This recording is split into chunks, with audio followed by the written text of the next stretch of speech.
The Dakar Rally is brought to you on Eurosport by Mitsubishi Motors Corporation.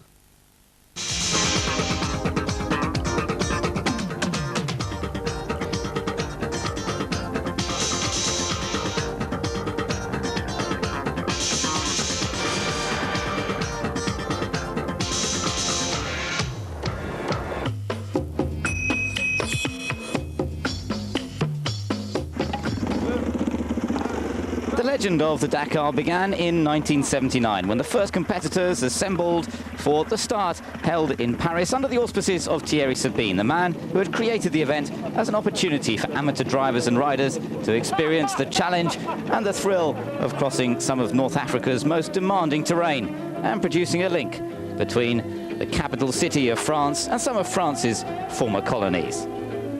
Thierry Sabine was the man who'd put it all together, and he would be a key figure for many years to come. You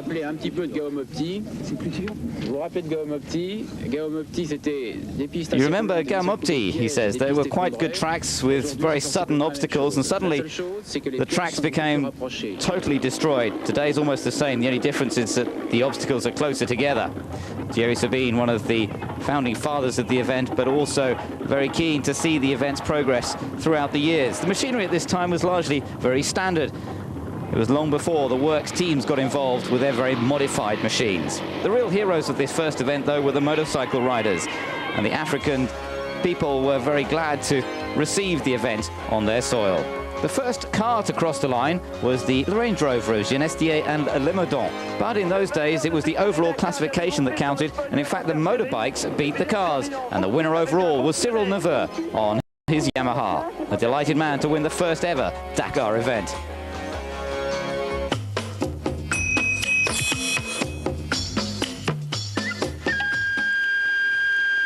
The second year of the Paris Dakar, and because of the success of the first event, there were now more competitors, 216 to be precise, and with a few more countries added to the itinerary. The first lady to take part in the event also was included, Martine de Courtens, one of the motorcycle riders.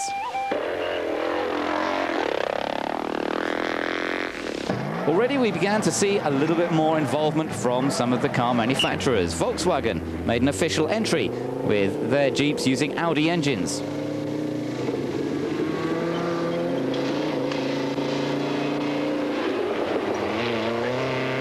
The machinery was fairly basic at this time, and this car was one of the ones that was doing the best job.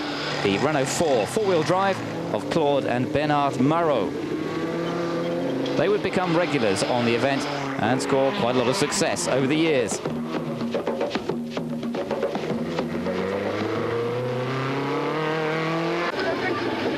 But it was the Volkswagens that were leading the way at this point, that of Freddie Kotelinski.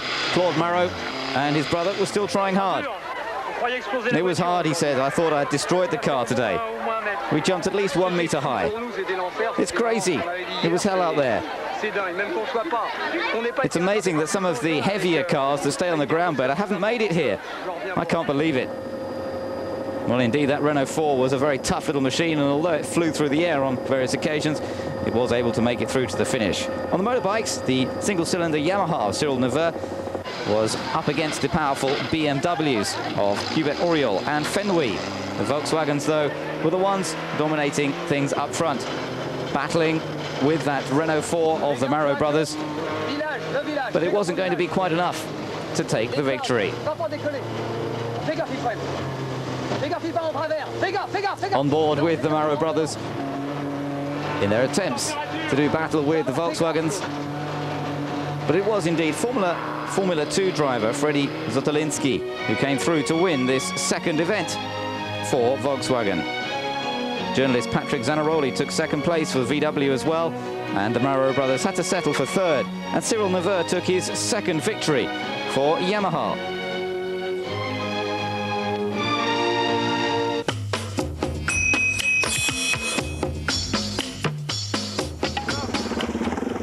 Yet more starters for 1981, and after Algeria it would pass through Mali, then through Haute-Volta, the Ivory Coast, and to Senegal.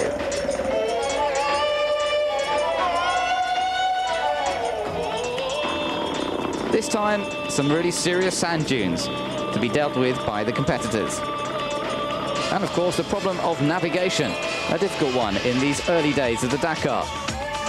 No global positioning system to help them find their bearings.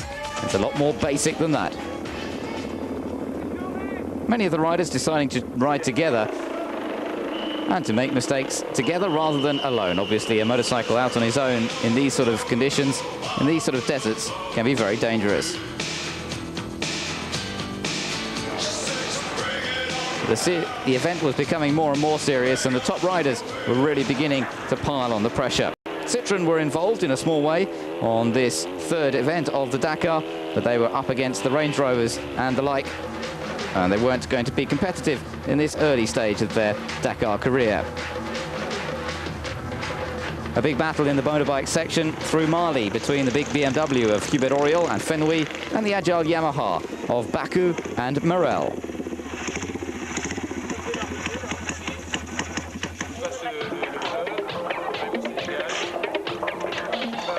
In the end, in the motorbikes, it was Hubert Auriol who took the victory aboard his BMW.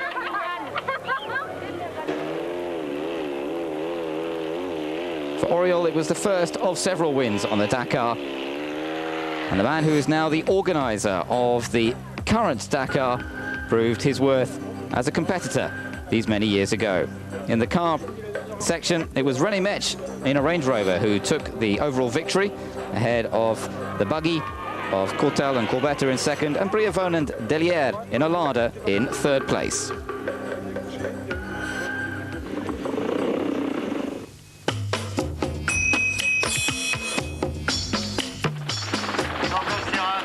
To 1982, and still the number of competitors increasing up to 382, 10,000 kilometers of overall distance to be completed.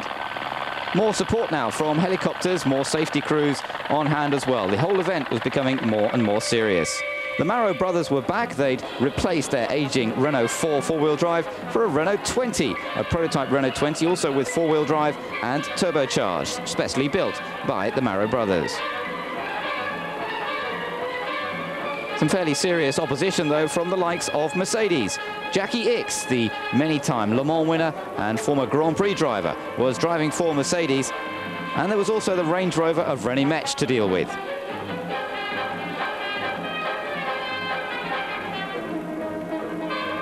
The Dakar was becoming more important in terms of victory for the manufacturers, and they were taking it more seriously by getting in some seriously professional drivers.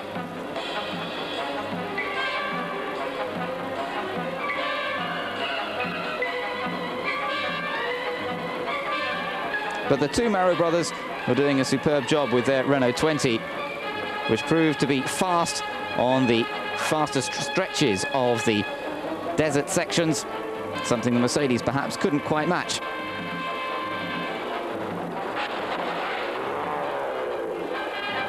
But it was getting fast and furious in the competition, and people were beginning to make more and more mistakes.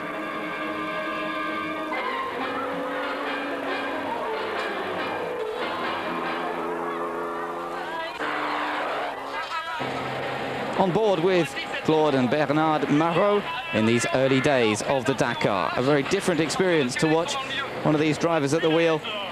Safety considerations seemed somewhat less than they are nowadays.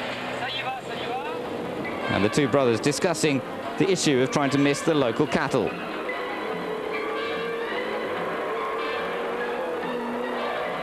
Fireproof overalls seem to be rather a long way from the minds of these drivers. What was concerning them more was whether they should let somebody else come past them. No way, say the two brothers. And the narrow tracks not allowing much overtaking through the narrow African villages as well.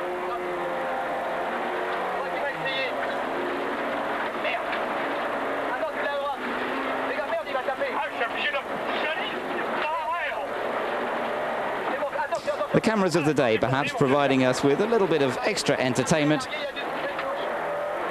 just for a bit of fun. But it gave us an idea of the terrain and the situation that these guys were competing in.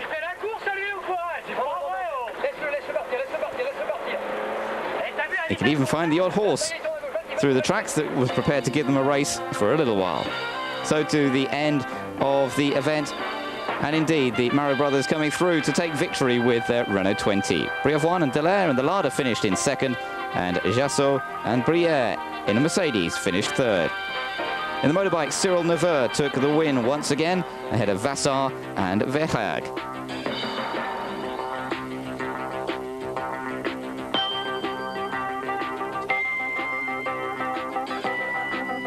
127 competitors finished the 10,000-kilometer event.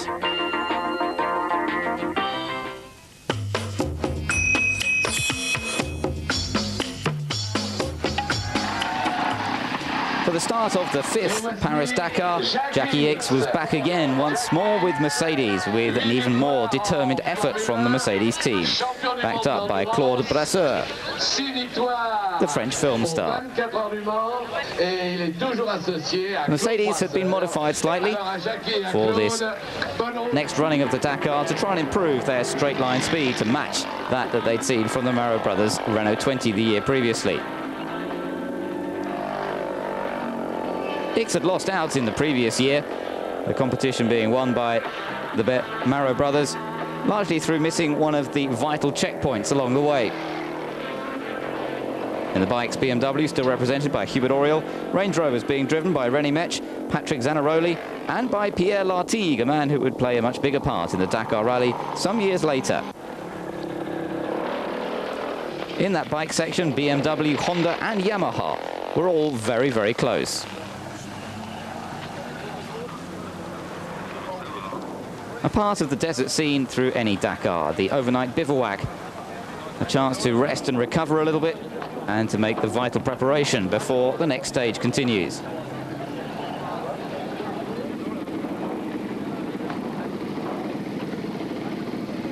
The competitors going through 2 weeks of living in temporary shelters and accommodation, putting up with extremes of temperature and the odd sandstorm as well, just to add to the mix.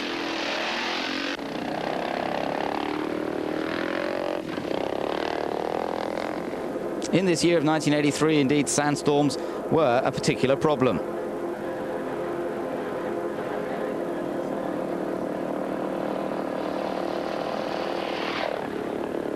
And of course, there were the inevitable accidents. 2 crash helmets at the top of a dune marking the site of an accident to try and prevent other riders falling into the same trap. The injured rider evacuated by helicopter. The safety services that have built up over the years very much in evidence in these early years of the Dakar. Hubert Auriol was leading once again in the motorcycle section. But as ever, the competition was intense.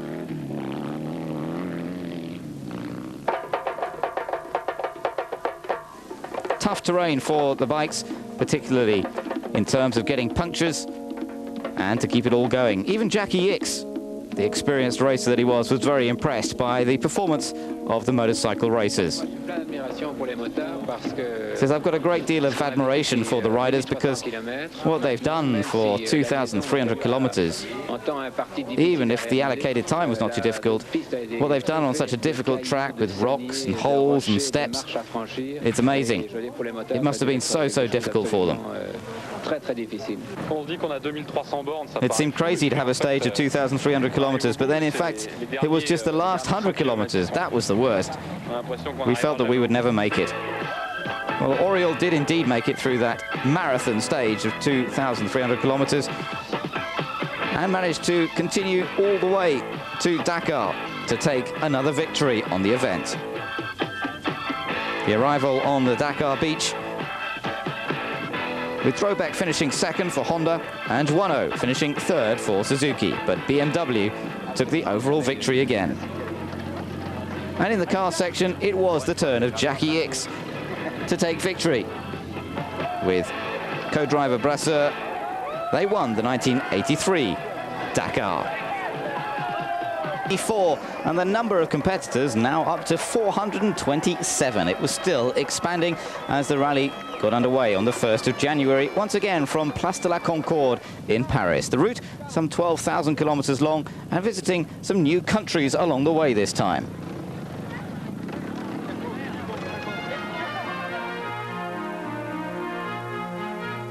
Once into Africa, the serious business could begin. And this year, Porsche arrived with their four-wheel drive 911 for Jackie Ickx and René Metsch. Things were really now becoming more serious, with outside sponsorship becoming a major part of the Dakar Rally. Victory on the event was seen to be something that the manufacturers could really shout about in the press around the world. The trucks were involved as well. This big DAF truck of Yann de Roy with 1,000 brake horsepower from its 2 engines.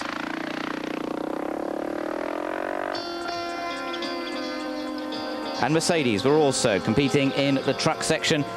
Some of the trucks capable of keeping up with the cars on some of the smoother parts of the sections. But there were always accidents.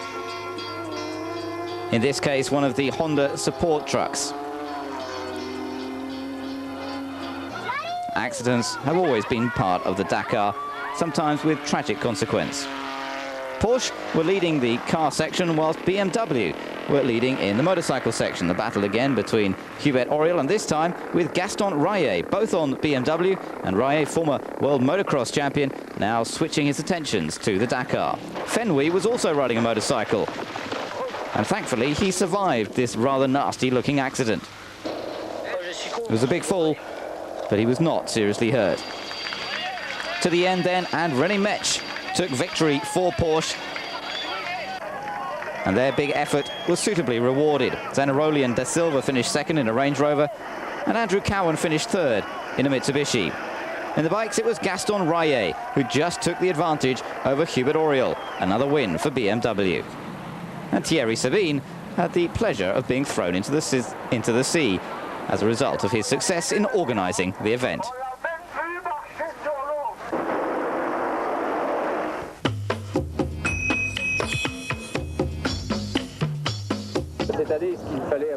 Dakar number 7, and Thierry Sabine saying the first thing to do this year was to re-establish the spirit of the rally, because gradually the big teams have become more and more important.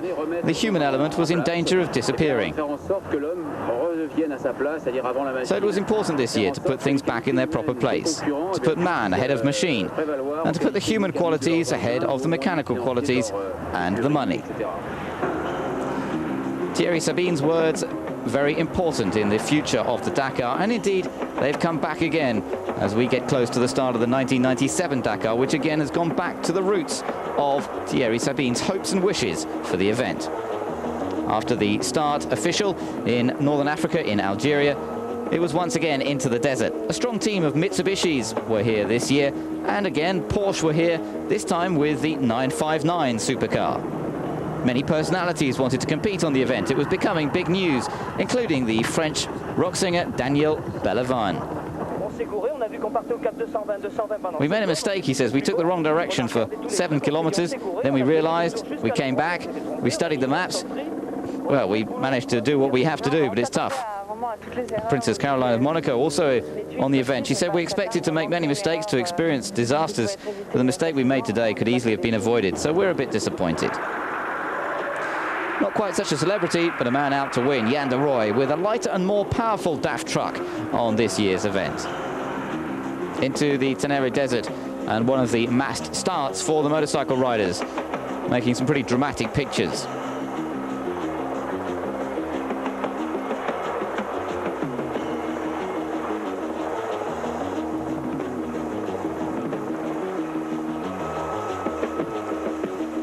Porsche had a bad run though this time, having taken the win with Jackie Ickx in the past.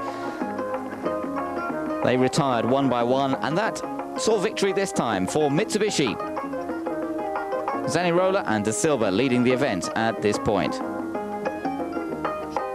And on the bikes, it was a second win in a row for Gaston Rayet with the BMW.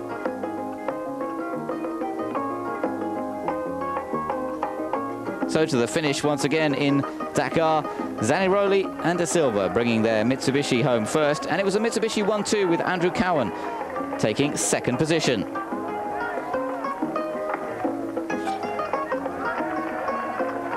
Gaston Rae won the motorbikes ahead of Jean-Claude Olivier, the Yamaha boss, nowadays finishing in second place, and Capito beat De Roy in the trucks.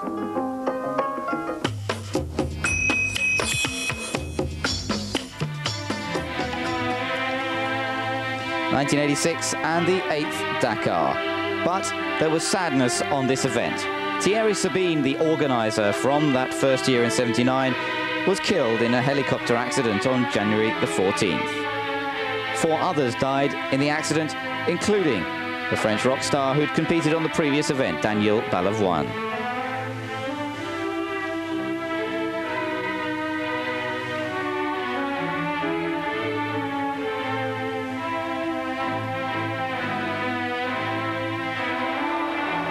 But the tragedy would not prevent the event taking place.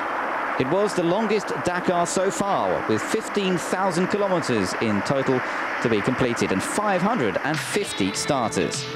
The battle in the car section was a big one between Porsche, Lada and Mitsubishi, and in the bikes between Honda and Yamaha.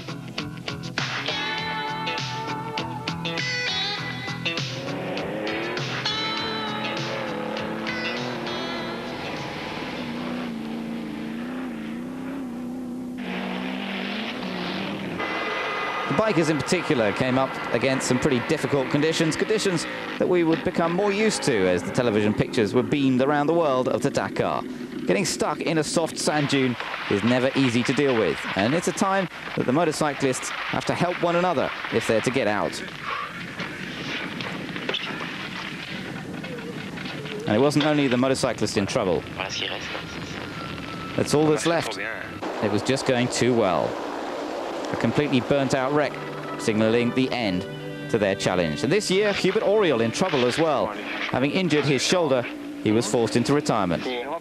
I think it's all over for this year, he says. So Auriol was not able to continue his run of success, and it would be somebody else taking the victory in the motorcycle section this year. Indeed, it wasn't even to be a Honda this time, BMW this time around. It was going to be the Honda of Cyril Neveu. Sadness around, though, as the news of Thierry Sabine's death was transmitted around the world. A major blow to the organisers and to the competitors who built the event up into something so grand.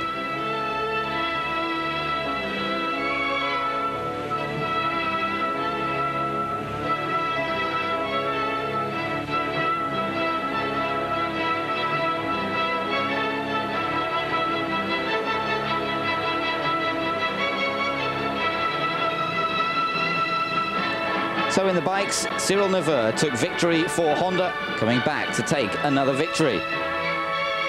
And in the car section, Porsche would lead the rally and come through to win. Another win for René Mech, his 3rd victory, with Jackie Ickx not far behind in 2nd place, as Gilbert Sabine watched on, the man who would take over the running of the event.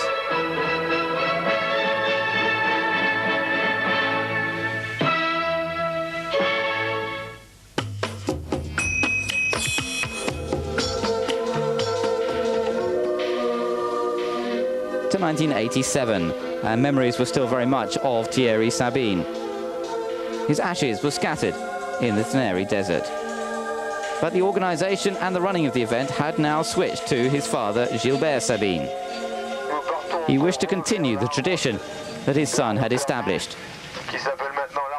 and to continue the challenge of one of the most difficult events in the motorsport world. The start of the stage. This year there were some 539 starters, a 13,000-kilometre rally to complete. And this year saw the introduction of Peugeot. Ari Vartanen, the former world rally champion, driving the Peugeot 205. I think it was my fault. I mean, it was soft sand, and I should have realized that there is some bad bumps. It was a hard surface and then soft sand, and in soft sand you always get bad bumps. Some real professional teams and professional drivers getting involved in the Dakar these days. And the Peugeot team worked together to try and produce the best results. Difficult terrain once again. It was the third time the Dakar had passed through Mauritania. And again, there was some very soft sand to deal with.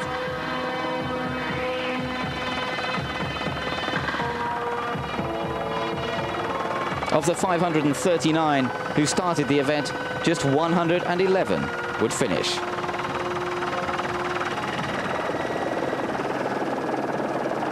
Hubert Auriol managed to gain an advantage over Cyril Neveu, who sunk in the sand at the end of the stage. So Hubert, are you all alone? Yes, and I hope it will last, he said. Neveu was disappointed to have lost that valuable time, around an hour, by getting stuck in the sand, but he fought his way back. Asking after Hubert's problems, and Auriol found along the railway track with a puncture that was costing him valuable time. Suddenly the advantage was switching back to Cyril Neveu in a classic confrontation between previous winners on the event.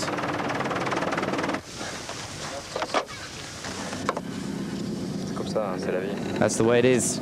That's life. The important thing is that I'm still just in front. The battle continued between Auriol and Cyril Neveu.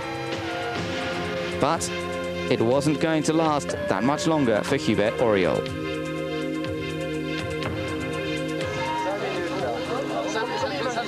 At the end of one of the final stages, Cyril Neveu waited anxiously to see where Hubert Auriol had got to see whether he'd gained time on him. Well, indeed, he had taken the advantage, and that was because Hubert Auriol, amazingly, was in big trouble.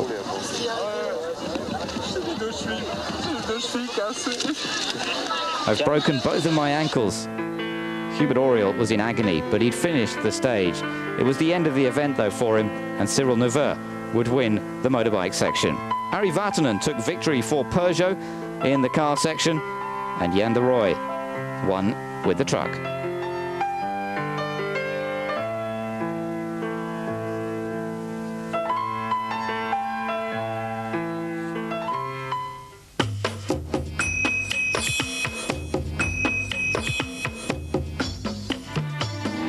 After the accident the previous year, Hubert Auriol switched from motorcycles to buggies for the 1988 event. Unfortunately, he failed to finish one of these early stages, and that put him out of the event. But we would see much more from Auriol in four-wheeled cars rather than two-wheeled motorbikes in the coming years. 603 starters took the initial getaway in Paris once again, and 13,000 kilometers the overall distance to complete. Again, very difficult terrain, and a third of the competitors got into trouble on this particular stage.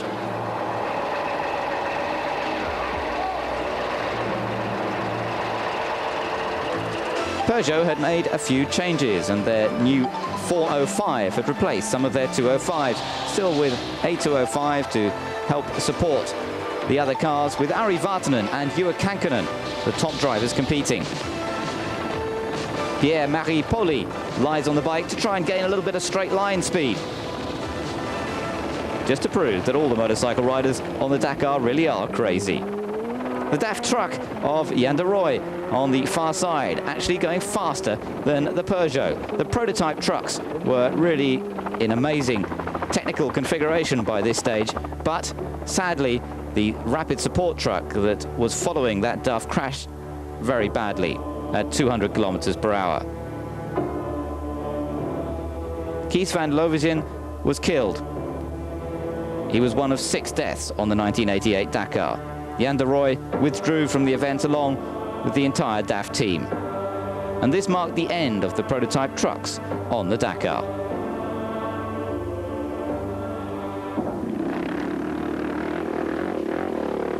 The event continued in the motorcycle and car sections, though, and there was still plenty more excitement to come.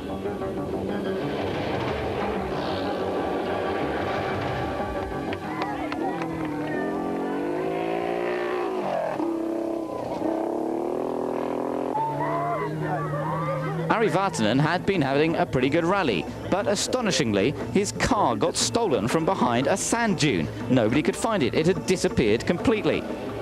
Juha Kankkunen was therefore handed the lead in the other Peugeot. Vartanen's car mysteriously reappeared in excellent fettle, and Vartanen tried to rejoin the event. The organising body, however, was not impressed by the whole incident, and Vartanen was disqualified, handing victory to his teammate Juha Kankkunen in the other Peugeot 405. So Peugeot took victory once again from Kenjiro Shinazuka in the Mitsubishi. And we had a new winner in the motorcycle class, with Eddie Orioli, the Italian, taking the victory for Honda.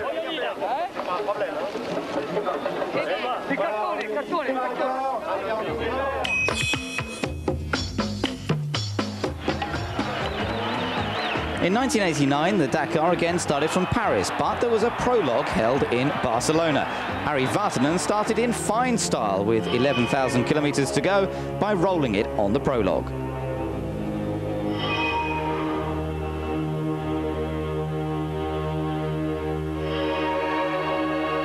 No serious damage was done that couldn't be repaired by the Peugeot team, however, and Vartanen would be able to restart once they got to Africa. 473 starters this year, just slightly down on the previous year. Again, Peugeot were favourites with Vartanen and with Jackie Ickx. The two of them battling hard against one another, in spite of Peugeot trying to calm them down.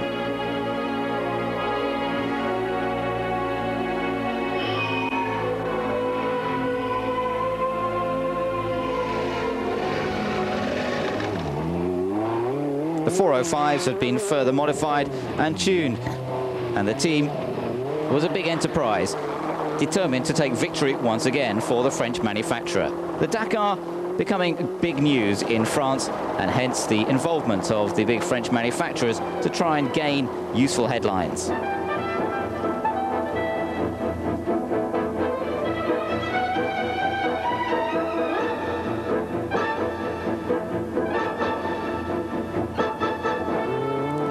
Sometimes, however, the drivers were really battling against the odds. It was amazing how quickly a damaged car could still be made to go.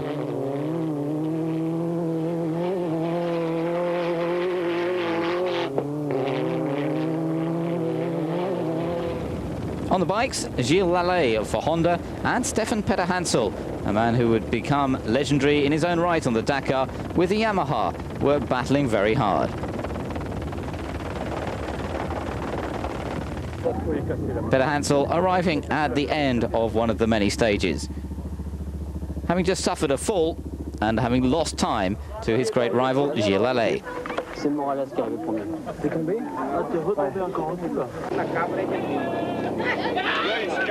Gilles Lallet comes in having gained time on Petter-Hansel. A very weary man, and one who's also already suffering some problems with shock absorbers and the terrain, but nonetheless he'd taken the advantage over Stefan Petter-Hansel. And that's the way it would finish, with Gilles Lallet taking the win for the motorbikes as they set off on their final short stage along the Dakar beach.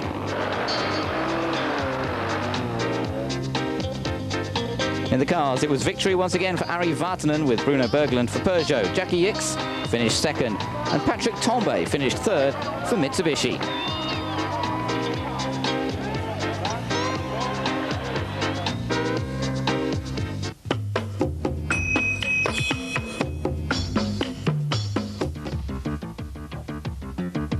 In 1990, for the first time, the Dakar would cross the Libyan desert.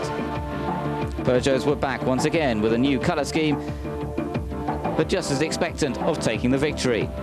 Vartanen was back on the driver's strength again, along with Valdegaard and Ambrosino. Battle in the motorbike section, again between Yamaha with Carlos Mas and Stefan Petter-Hansel, and the Cagiva of Eddie Orioli.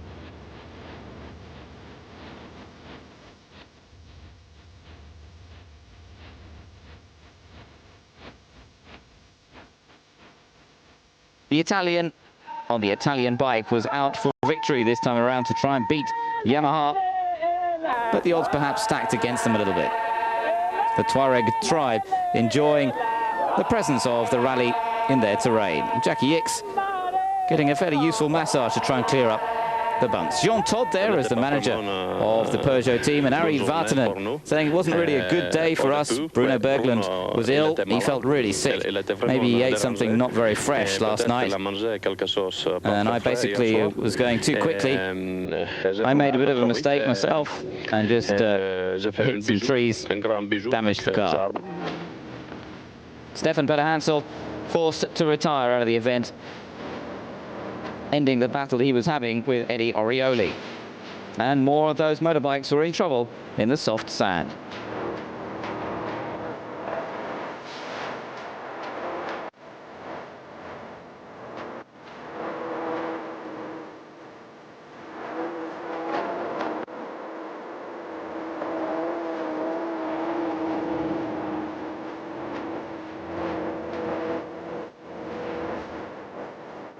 Even the top team seemed a little confused as to the best routes.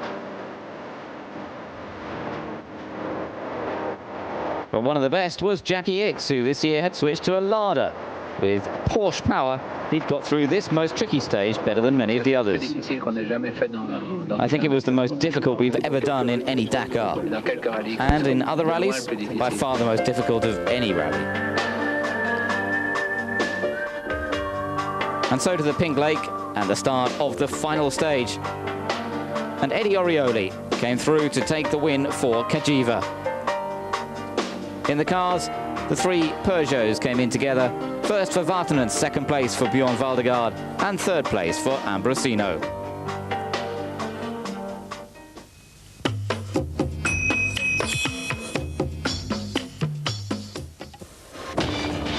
The distance was reduced a little bit in 1991, but still it was quite long, 9,200 kilometers. Still well over 5,000 miles to complete. 406 starters, the numbers staying fairly constant, but very difficult terrain, even though the route was slightly shorter and the navigation was going to be as difficult as ever. Instead of Peugeot, we now had Citroën. Very similar cars, but a different part of the Peugeot Citroën group deciding to take part in the rally, and the Citroën ZX now becoming their main representative. Pierre Lartigue was there for Mitsubishi, and the motorbikes, Stefan Peter-Hansel and Gilles Lallet, both had Yamahas. But Citroën had troubles with their new cars. Jackie Ickx's Citroën burnt out, as did the car of Bjorn Valdegaard. There was a problem to do with the placing of the shock absorbers too close to the turbos. That meant that two of the Citroëns were out, and Mitsubishi were now chasing after the one remaining Citroën of Ari Vatanen.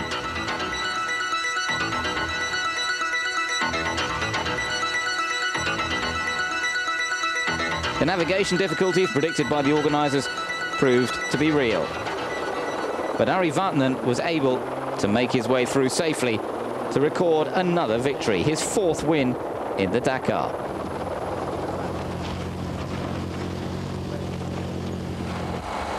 The Dakar was becoming very much Ari Vatanen's event. And Jean Todt there, now of course director of the Ferrari Formula One effort, very much the man in control of the Peugeot and Citroën rally raids at the end of the 80s and beginning of the 90s. So Vatanen the winner for Citroën, the Mitsubishi second and third of Pierre Lartigue and Jean-Pierre Fontenay, and Stefan Peter-Hansel won the event for Yamaha.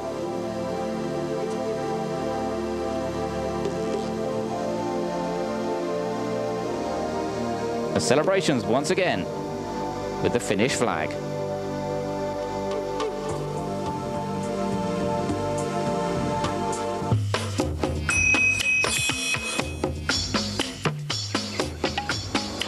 A very different route for 1992 saw the length back up to 13,000 kilometers this time. Through 11 countries, they would be going right down to Cape Town in South Africa and not going to Dakar at all. It was the only time that the rally would take this route, and it did not prove to be a great success. Very different conditions, very different terrain. Hubert Auriol driving for Mitsubishi and leading during much of the event. Stefan Peter-Hansel on the Yamaha was once again the man to beat in the bike section, but there was sadness for Peter-Hansel as his former teammate Gilles Lallet was killed in a collision with one of the organisers' trucks.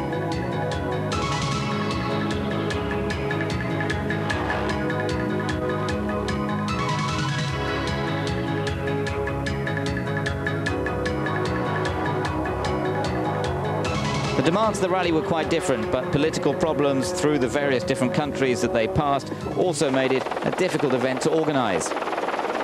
Navigation was still proving to be difficult at times for the Mitsubishi team. Hubert Auriol, though, maintaining the lead over his teammate Erwin Weber of Germany. There was a very difficult junction, and Hubert took the wrong. He was also taking for 2 kilometers the wrong road.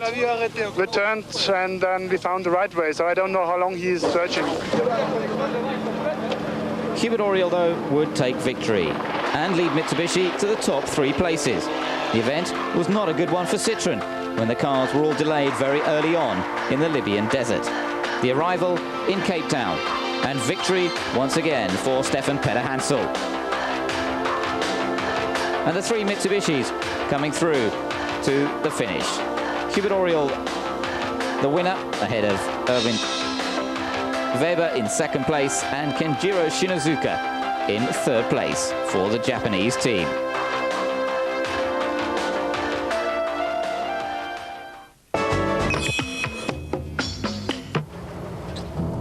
Perhaps as a result of the relative failure of the Paris-Cape Town event, in 1993 it saw the lowest number of starters, right down to 154, and only 8,800 kilometres, still around 5,000 miles. It was back to the Sahara, though, and the original sort of terrain that the Dakar had been so successful on. But what it did see was one of the most difficult stages that any of the competitors had had to challenge in all those years. A 1,000-kilometre stage in Algeria, which saw huge problems, particularly for Citroën. And it gave the opportunity for Mitsubishi and Bruno Sabi to take a very early advantage. But even he was pretty astonished by the stage. He says, I did 950 kilometres, but I'm happy to have experienced that stage even if I was so stressed because we had no spare wheels left. The equipment, navigation equipment didn't work anymore. We went absolutely all over the place. We were on incredible sand dunes, and then with 150 kilometres still to go, we were trapped by the dunes. We didn't know how to get out. There were no tracks to follow, nothing. It was amazing. Bruno Sabi, though, took that initial advantage and was able to maintain it throughout the rest of the rally. He was helped, however, by Stefan Peter-Hansel, who actually led him out of one of the stages when Sabi had got himself completely lost. Sabi was suitably grateful at the end of the stage. And indeed, those two would be the successful rider and drivers of the event. Sabi coming through to take victory for Mitsubishi. Lartigue was 2nd for Citroën ahead of Hubert Auriol. But on this occasion, Citroën had to settle for 2nd best. Peter-Hansel won on the bikes, his 3rd victory.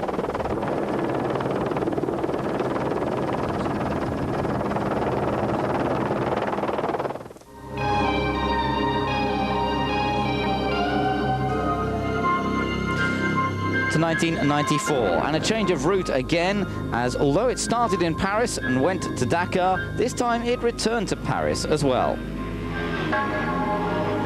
The battle in the bikes was the one that caught everybody's attention. Jordi Arcarons, the Spaniard, number 93, versus the Italian and former winner already, Eddie Orioli. After 13,300 kilometres and 19 days of competition, from Paris to Dakar and back to Paris, the gap between the two of them was under 2 minutes. This final stage in Château de la Tour in France would decide the outcome of the 1994 event. The tension was unbearable as Arcarons got to the finish and had to wait to see just how quick Eddie Orioli was over the 42-kilometre stage. In the end, Eddie Orioli had done enough, and he won the 1994 event by the narrow margin of 1 minute and 47 seconds.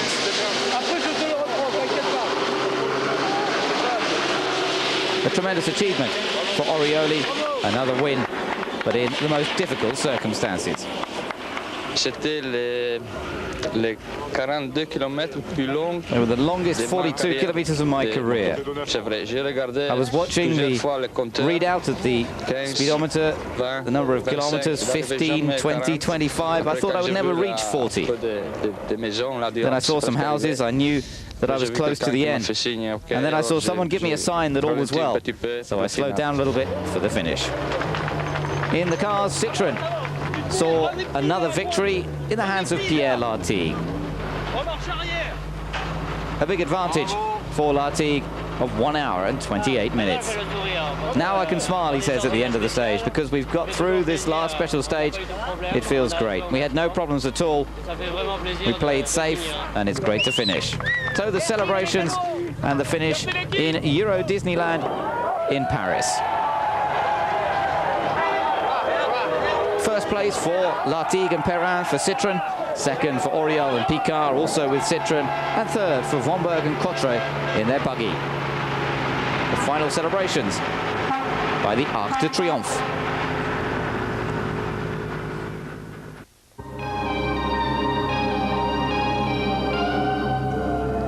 In 1995, the event would again finish in Dakar, but this time, rather than starting from Paris, it started from Granada in Spain. So another slight change to the event. Again, it saw some good battles in both the motorcycles and car classes, but it did see disappointment for this man, Thierry Magnaldi, forced to retire around halfway through the event, having won one of the special stages. Stefan Peter-Hansel was back once again with his Yamaha, and nobody could stop him. He won 3 special stages to win the event by 23 minutes, in spite of a very strong charge by Heinz Kinnigadner in the early stages. You always expect the worst. You must always concentrate hard to find your way, but it's true that it was terribly long, and above all, the last 100 kilometers. In addition, I had to ride alone on this special stage, and that didn't please me too much. But now I'm happy. Yuri Arcarons took one stage victory on the Cagiva to finish in 2nd place overall. This 2nd place is the result of a hard battle right up to the last moment to try and take victory. But when you can't win, then 2nd place rewards you for what you've done. Eddie Orioli ended up finishing in 3rd place this year. He finished nearly 1 hour behind Yuri Arcarons.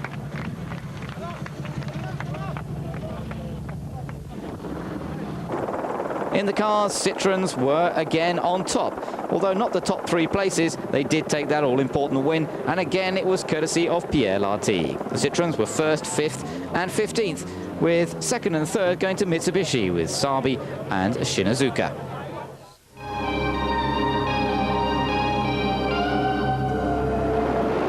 And so to last year's event, and the very final stage at the end of 7,500 kilometers. The celebrations this time were for Eddie Orioli, who won the event for Yamaha. Yuri Arcarons finished 2nd on the KTM. It was the 2nd year organized by Hubert Oriol, and many riders and drivers were delighted with the way it had been done. The former winner in both bikes and cars, Hubert Oriol, had put together a tremendous event.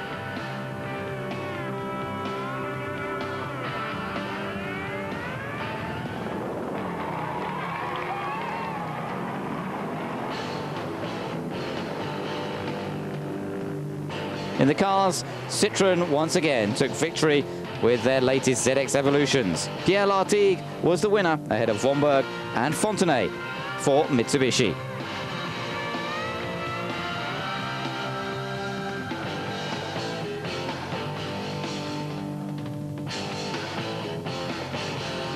So that was the way it ended in 1996.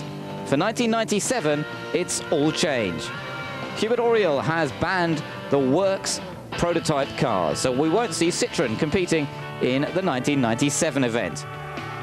He's trying to bring it back to the spirit of Thierry Sabine for the amateurs and semi-professionals. And tomorrow, the event will get underway, and we'll be following it all here on Eurosport. Each evening, we'll be producing half-an-hour highlights of the day's action, and it promises to be one of the most open and unpredictable Dakars of recent years. I hope you can stay with us to enjoy some sunshine from Africa over the coming days here on Eurosport. From Ben Edwards now, bye-bye.